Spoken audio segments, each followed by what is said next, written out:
What's up, everybody? And today we are reacting to Space Marine Creation / Recruitment, your guide on becoming an Astartes Warhammer 40,000 lore. This is by LUETIN09.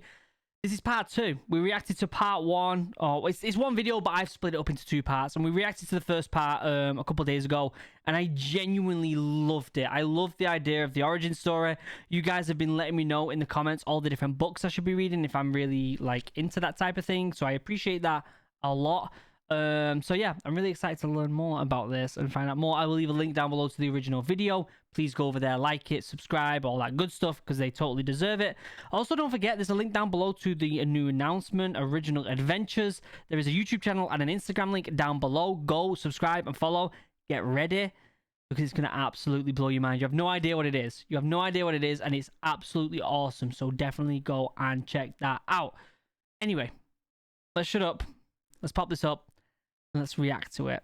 Space Marine Creation / Recruitment, your guide on becoming an Astartes Warhammer 40,000 lore. LUETIN09, part 2. Or they may watch them from orbit, observing infighting between tribes and imperial feral worlds. Here we go. This in is this where we're trial, up to. recruits are tasked to head out into their homeworld and slay a beast for causing chaos or harm to their world. Okay. Many imperial worlds host highly dangerous life forms or worse, orc infestations. The recruit must go out alone or sometimes in small groups and return with their captured hunt, often alive. With these group hunts, though, the nasty twist is that there can only be one successful recruit. Ooh, so they have to go against each other. That's kind of sad, because it makes you think that, like, they could have had plenty of good soldiers and it just so happened that one might have been lucky enough to get through it. Like, what happens if there was better soldiers?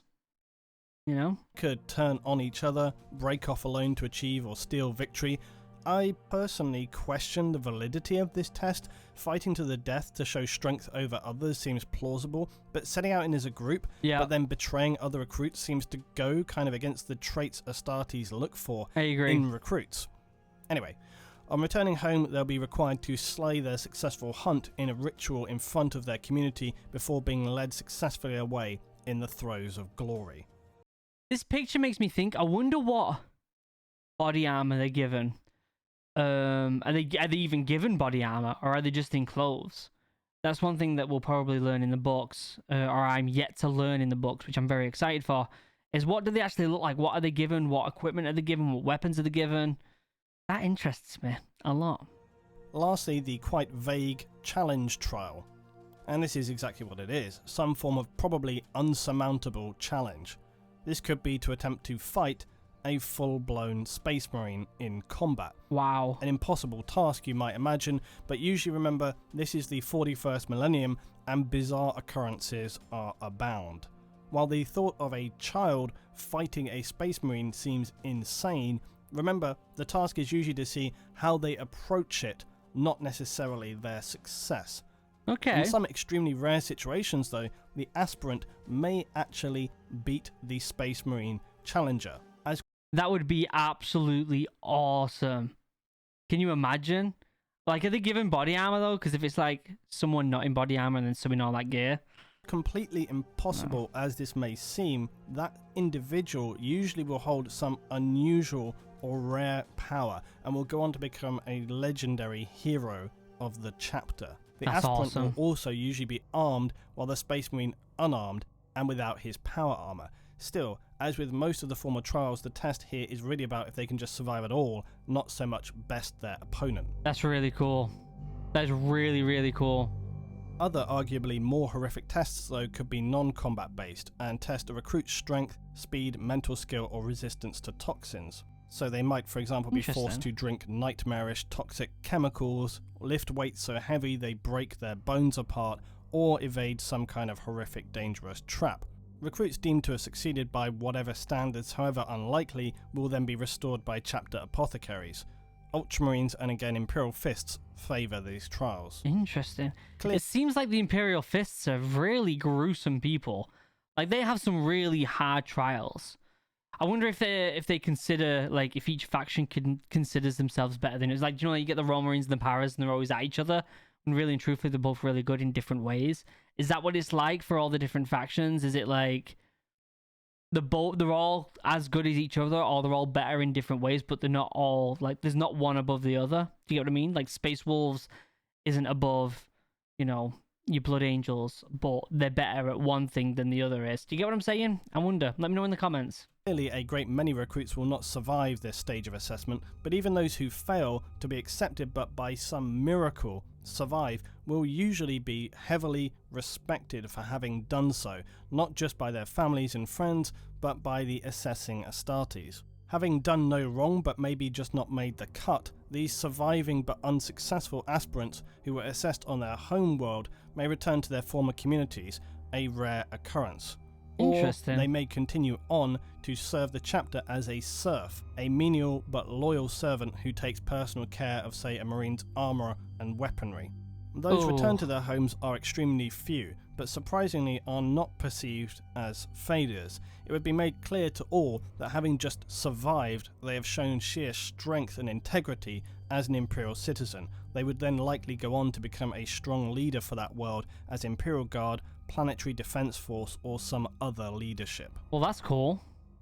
I doubt it happens often, though. Let's be honest. Successful aspirants will now become Neophytes. They will move on to the next stage, where they'll begin the early stages of conversion to a full Space Marine with the initial implantation of the gene seed and chemical adaptation of their genetically enhanced organs. Interesting. This could mean immediate departure with a Space Marine brother to the next phase, or it may be that they are allowed to celebrate in their home community before departure. A very huge moral boost for the Imperial community there, and also to help reinforce Imperial values and loyalty. So at this point, after this, so they might go home and celebrate, but after this point when they transform, that's when they don't see their family anymore? Because there seems to be a little bit of confliction there between getting chosen to be an Astartes, never seeing your family again, but if you pass, you might be able to go back and see them before you transform completely. To be able to say your community gained a successful Astartes recruit is no small thing, and statues, paintings, songs and stories will be told for many years, if not generations to come.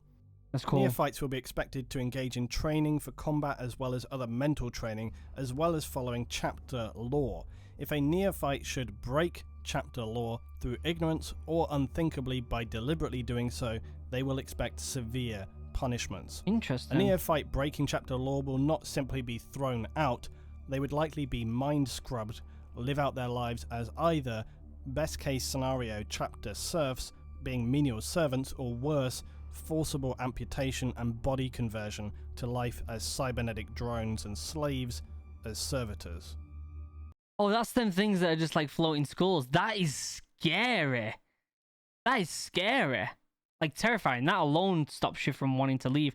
The fact that you've become a Space Marine though must be so honorable that you wouldn't want to leave anyway. You wouldn't want to do anything stupid that jeopardizes that. Successful neophytes immediately will begin conditioning to be implanted with their gene seeds and relevant genetic enhancements.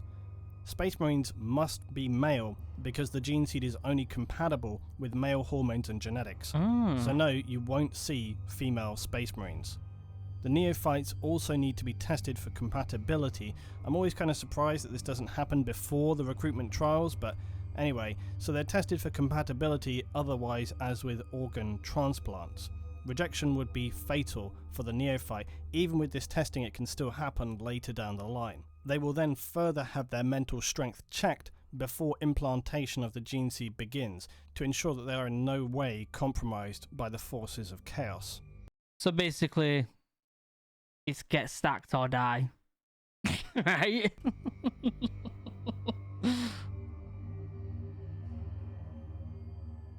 If all these criteria are approved, the neophyte recruit will now become a Space Marine scout, or in some cases a full Space Marine initiate.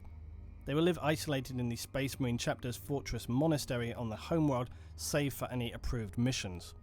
The individual will be tutored on battle methods, tactics, psycho-conditioning, values, and the history of his chapter. The reason these early Marines are titled Initiates is because it is still unknown as to whether they will even survive to the final end process of becoming a full battle brother. 19 organs grown from the chapter gene seed will be implanted to the Neophyte Initiate. Some are transplants and others are grown in the trainee Marine's body. So it takes time for this process to happen after training. It takes time for them to fully develop the body they need to become a Space Marine. So they make them go into, you know, these different chapters and basically do small missions if they have to, or just stay on the base. That makes sense. Because I mean, it's sci-fi, so if they turn around to me and say, you know, they do something and it happens almost instantly, it wouldn't surprise me either. It's supposed to be in the millennium 40,000, isn't it? So there is some crazy sci-fi there, but it makes sense that the body still has to grow in some way to fit with these organs and these implants and stuff like that. So it takes time. I like that. The gene seed will also adapt and change and grow the individual's body to become the giant size of a Space Marine, towering over ordinary mortal humans. That must hurt. Much of the body chemistry will be fundamentally reworked during this time, and the gene seed contains genetically engineered viral machines which rebuild the body to the template created by the Emperor. Wow. Any implant has a potential to fail, and this rejection will automatically end and probably kill the initiate. So what? Like, this might be like an invalid question, right? But if the gene seed transforms the Space Marine or the recruit, what's the point in trials? Because what happens if there is someone that would never finish the trials, but after the gene seed's been implanted into them, they may be better than any Space Marine ever before? Do you get what I'm saying? Like, they could just really connect with the genes and become a Space Marine better than anyone else. Like, surely that's been tested. Surely they've tested a version where they do this gene sequence first and then they put them into the trials, right? Otherwise, because what happens if, like, they do the gene sequence and it just doesn't work? There's another person gone. I feel like there's a lot of time and effort disappeared from training these people. I don't know. As if the odds weren't stacked against them already, this further thins down the number who survive to the end of this arduous process. Exactly. In brief, the 19 implanted or grown organs to become a full Space Marine are as follows. 19? First, a secondary heart to increase blood supply and capacity. It can also pump steroids and extra adrenaline for battle situations. Holy crap. The os modular or iron heart. This strengthens and grows the skeleton of a Space Marine so that his bones will contain a ceramic-based mineral which is added to an initiate's diet. What? After a few years, the Space Marine skeleton will be exponentially stronger than a normal human. The ribcage will have become fused to a solid bone plate, providing extra protection for internal organs. Wait, how do they breathe, though? Because the ribs, like, expand to breathe. How do they breathe? The biscopia is implanted within the chest cavity, and this increases skeletal muscular development, essentially muscle density. The hemastoman assists in carrying oxygen and nutrients more efficiently throughout the blood. It also assists in regulating the second and third implants. The Larraman's organ is also placed in the chest and manufactures synthetic Larraman cells. These serve like ordinary human blood platelets, but faster and more efficient. When a Space Marine is wounded, they form fully healed scar tissue in seconds, preventing hemorrhaging. This ability can make Space Marines appear invincible as they take wound after wound. Anything other than the most catastrophic of injuries is going to leave them still standing. Damn. The catalepsian node is implanted in the back of the cerebrum. It allows Space Marines to avoid the need for sleep, entering them into a form of ongoing coma, allowing their brain the ability to systematically recharge by individual parts at a time. This enables them to stay on duty for hundreds of hours. Damn, they've really thought about this, haven't they? Like, how, like, Warhammer, the people who create the lore in the Games Workshop, have really sat down and been like, what exactly would the human body need to be the ultimate soldier? And they've gone through them all. The seventh implant is the preomnor. It functions as a decontamination chamber above the stomach and will analyze ingested materials, neutralizing any organic or inorganic toxins. It also enables Astartes to eat materials for sustenance that would kill ordinary humans. The homophagia is implanted in the upper spinal cord. It absorbs information through ingested DNA and RNA related to memories. The purpose is to gain tactical or survival information by eating animals or life forms indigenous on a planet. In addition That's dope. So, like, if you've got, like, an animal on a planet that's really good at surviving, you would eat it and learn its skills? Like, what?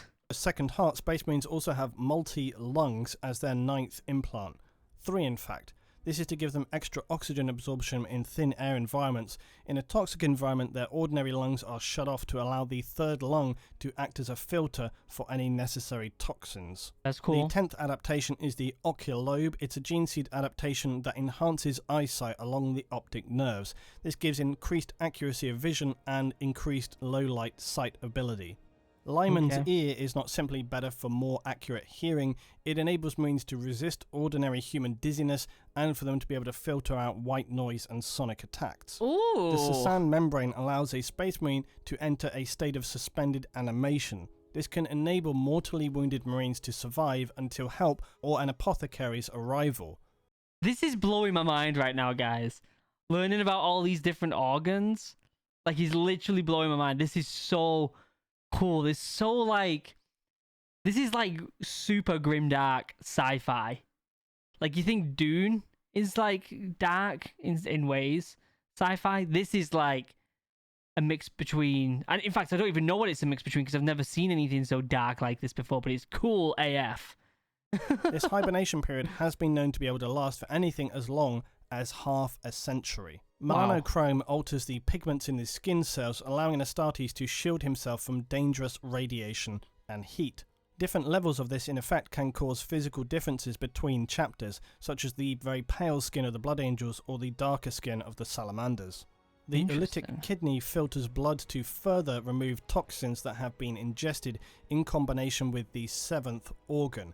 It is best not to think of this though like an ordinary kidney, as this organ functions to assist in removing toxins before they have passed through any normal process of absorption. Otherwise, it wouldn't be very useful. It also helps to regulate the advanced circulatory system and other organs. Okay. The neuroglottis in the mouth allows a Marine to biochemically analyze things by taste or smell, or determine if something is poisonous or safe. Despite their advanced organs, this could still be very useful for a variety of purposes, and it can also enable them to track targets, much like a canine. The muconoid is implanted in the nervous system and, if activated through an external treatment, will cause the Astartes skin to secrete a waxy substance. This will cocoon them to protect them in situations of extended suspended animation, even the vacuum of space or other temperature extremes. What? So they can be in space for a moment in time.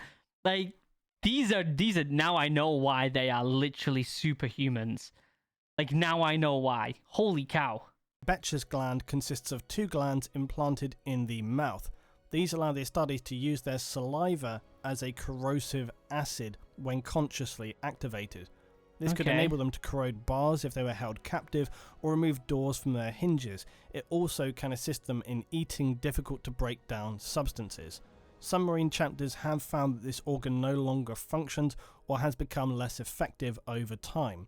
The progeroid glands, or the gene seeds, are the critical organs of a Space Marine. They're implanted into the neck and chest cavity and serve as reproductive glands to allow their DNA to be collected upon death and safeguard the continuity of the chapter. Apothecaries of a Space Marine chapter will cultivate germ cells from the progeroid glands to create the 19 organs of a Space Marine, or some of them because some are grown within the Space Marine themselves. The final organ is the black carapace, otherwise called the interface.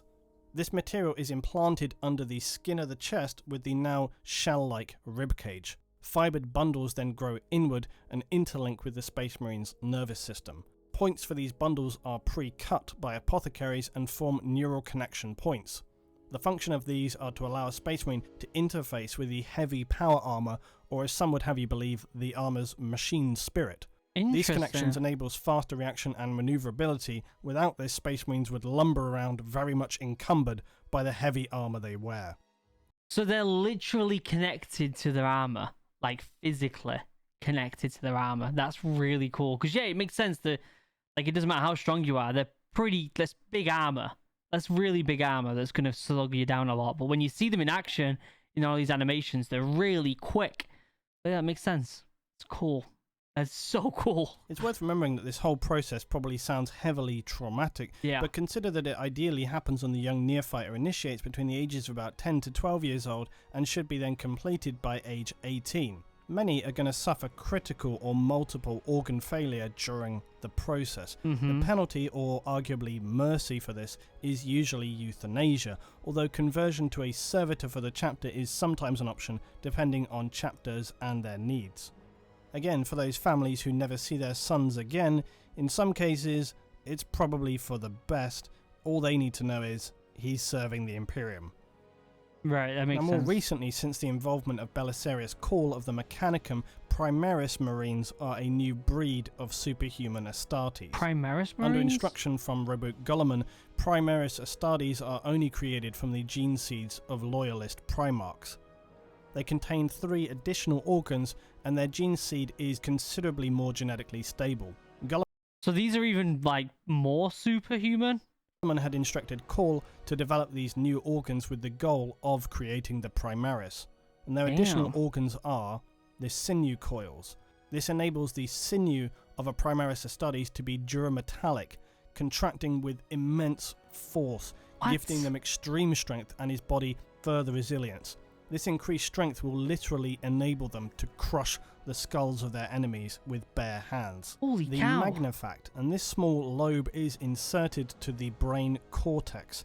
It secretes a hormone to increase the body's growth functions, with the goal of also intensifying further functions of the other implanted organs. So these Apparently, are even stronger. This organ is in fact half of the immortis gland, the god-maker gland of the Primarchs. For undisclosed reasons, Call was only able to discover the right half of this gland, not the full gland itself. The left half had been fully eradicated from Imperial records by either the Emperor himself or others unknown. And third, the Belisarian furnace. This organ lies dormant and connects to both a Marine's hearts. In times of immense physical stresses, it expels chemicals simulating combat stimulants, increasing the regrowth of tissue, bone and muscle. This is a short-term use organ and requires time to recharge after using. Okay, so we have this second level of Astartes, like this extra superhuman one. So who are they? Who are they, and who do they serve, and what faction are they part of? That's really weird. I'd really like to know more about them. If someone could let me know, commenting down below. By the way, the comments you guys leave me in these videos, I love reading through them. I genuinely love it. So the more information, guys, the better. Now, if this incredibly harrowing physical conversion is successful, the Neophyte or Initiate will have completed the arguably most challenging part of his transformation. However, during these changes, they will still be undergoing some of the most challenging training and assessment regimes humanity had ever known. Psychological and physical conditioning, subconscious therapy, and endless live battle training sessions. Their senses and mental abilities far exceed ordinary humans by the end of this process. Their mental toughness is beyond measure, and an Astartes will essentially ignore pain and environmental conditions.